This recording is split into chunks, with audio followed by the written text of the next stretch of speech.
Hi guys, welcome to another fun video with your very own English master teacher, Miss Ocean Ma'am. तो guys मैं ना आप सबके लिए आज एक शेर लेकर आई हूँ। ठीक है, तो अर्ज किया है, ये बोर्ड्स नहीं आसान, बस इतना समझ लीजिए। ये बोर्ड्स नहीं आसान, बस इतना समझ लीजिए, एग्जाम्स का दरिया है और पढ़ के जाना है। वाह वाह वाह वाह। अरे क्या कह रहे हो, तुम्हारी दुखती नस पे हाथ रख लिया?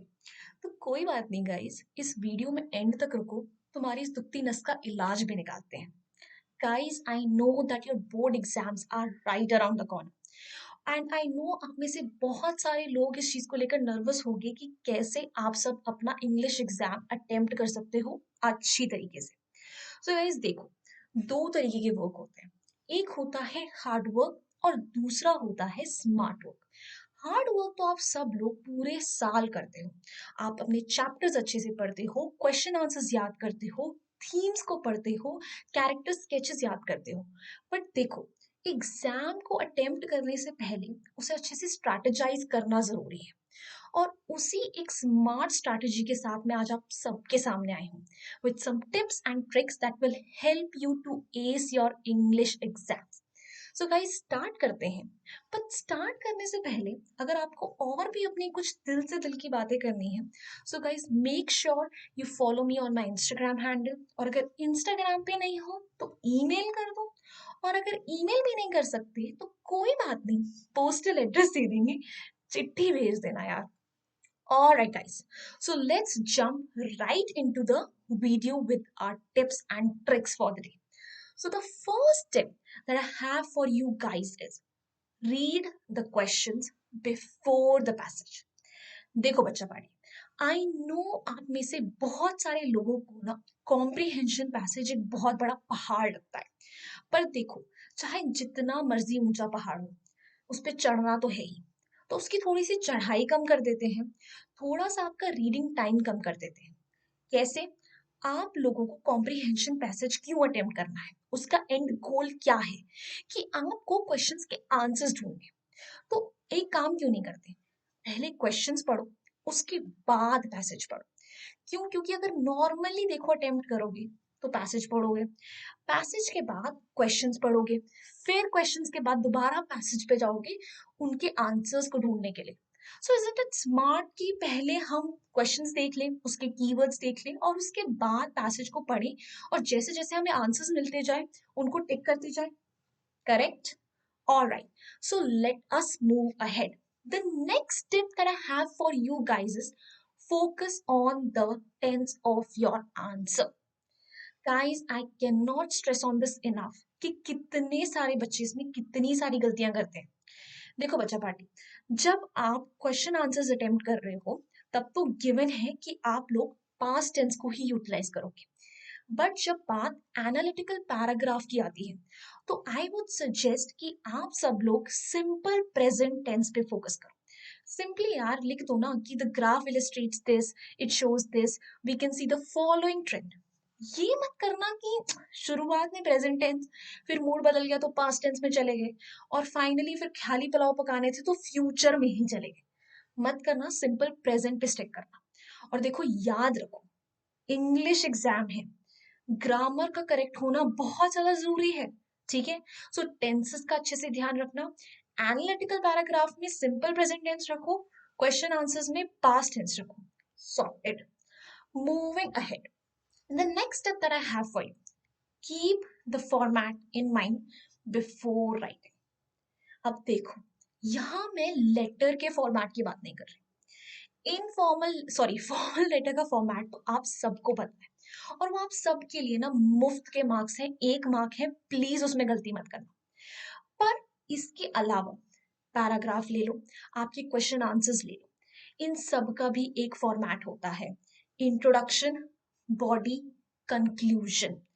एनालिटिकल पैराग्राफ की बात अगर करी जाए तो उसके इंट्रोडक्शन में सिंपली बता दो कि आपको ग्राफ में क्या दिख रहा है, जो कि आपको सीधा क्वेश्चन से ही मिल जाएगा। उसके बाद बॉडी में कुछ ट्रेंड्स दिखा दो, कहीं पर कोई स्पाइक हो रहा है, किसी चीज में कोई चेंज नहीं आ रहा है, किसी दो क्वांटिटीज को कंपेयर कर दो। और लास्ट में कंक्लूजन में सिर्फ कंक्लूड करके बता दो कि आपको क्या देखने को मिला ओवरऑल। अब क्वेश्चन आंसर्स की अगर बात करें तो शॉर्ट क्वेश्चन आंसर्स में सबसे पहले एक पॉइंट में अपना आंसर दे दो जो आपका वन लाइन आंसर होना है। फिर चैप्टर से कोई एक एग्जाम्पल दे दो जो उसको कनेक्ट कर सके, और लास्ट में बता दो कि कैसे वो एग्जाम्पल आपके पॉइंट से कनेक्ट होता है। और अगर लॉन्ग आंसर की बात करी जाए तो उसमें भी आपको ऐसा ही करना है। Make sure that you do provide examples जो कि आपके पॉइंट से कनेक्ट करते हो, उसे जस्टिफाई करते हो, क्योंकि आपके एक्सप्रेशन के भी, आपके फॉर्मेट के भी मार्क्स गिने जाएंगे आपके क्वेश्चन आंसर्स में। Alright guys, let us move ahead. So the next step that I have for you, and please guys, I request you, don't just read the chapters. Understand. बेटा वो दिन गए जब इंग्लिश के पेपर में ना सिर्फ ये पूछा जाता था कि राम ने शाम से क्या कहा, ठीक है, राम के साथ क्या हुआ, शाम के साथ क्या हुआ, शाम का क्या रिस्पॉन्स था। आपके इन्फरेंस बेस्ड क्वेश्चंस बहुत सारे आने वाले हैं। सो आपको ये जानना जरूरी है कि अगर कोई कैरेक्टर कुछ कर रहा है तो क्यों कर रहा है, राइटर ने अगर ये बोला है तो क्यों बोला है। इंपॉर्टेंट कैरेक्टर स्केचेस को अच्छे से ध्यान में रखना, ठीक है, कंपैरिजन ध्यान में रखना उनका। किसी भी कैरेक्टर को किसी भी स्टोरी से उठा के किसी भी दूसरे स्टोरी के प्लॉट में डाला जा सकता है।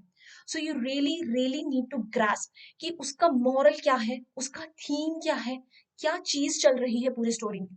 सो चैप्टर्स को पढ़ो, अच्छे से पढ़ो, पर उन्हें समझो भी। और जब चैप्टर्स पढ़ रहे होते हो ना, और अगर कोई आपको डिफिकल्ट वर्ड्स दिखाई देते हैं तो उनके सिनोनिम्स और एंटोनिम्स ढूंढो यार, उनकी लिस्ट बनाओ, अपने सामने नहीं चिपका लो। वोकैबुलरी इसी में सॉर्ट हो जाएगी तुम्हारी। Now moving ahead, extra marks for good handwriting. देखो, ये कहीं पर भी गिवन नहीं है कि बोर्ड एग्जाम्स में अगर आप ज्यादा सुंदर लिखोगे तो आपको ज्यादा मार्क्स मिलेंगे। पर बच्चा देखो, एक सिंपल लॉजिक है। आप जैसे बहुत सारे बच्चे बोर्ड एग्जाम्स देंगे और एक टीचर को एक दिन में हजारों कॉपीज चेक करनी होगी। तो जायज बात है यार कि टीचर हर कॉपी में डिटेल में नहीं जा सकती। तो अगर आपने अच्छे से अपना पेपर लिखा है, ठीक है, आपने अपने इंपॉर्टेंट पॉइंट्स अंडरलाइन करे हैं, ब्लैक पेन का, ब्लू पेन का यूज करा है, सो टीचर के लिए बहुत आसान हो जाएगा आपके इंपॉर्टेंट पॉइंट्स को ढूंढना, आपको मार्क्स देना। अगर कोई खिचड़ी पका के अपना पेपर लिखेगा तो टीचर कितनी ही मेहनत कर लेगी सही आंसर ढूंढने में। एंड आई नो आप में से बहुत सारे बच्चों की शायद राइटिंग अच्छी नहीं है, बट गाइस मेक श्योर कि आप स्पेसिंग इनफ दो, ठीक है, थोड़ा आराम से लिखो, अभी से थोड़ा प्रैक्टिस स्टार्ट कर दो। 3 घंटे का पेपर होता है, आराम से हो जाएगा, चिल माइंड से देना, कोई बात नहीं। So guys, that brings us to the end of the video, and I really hope कि आप सबको ये टिप्स पसंद आए। और अगर पसंद आए हैं तो make sure you subscribe to this channel, like this video, share this with all of your friends जिनको भी ये डर है। And please guys do comment down below and let us know कि आपको ये वीडियो अच्छी लगी या नहीं। तो till then guys, bye bye, tata, see you next time, hasta la Vista.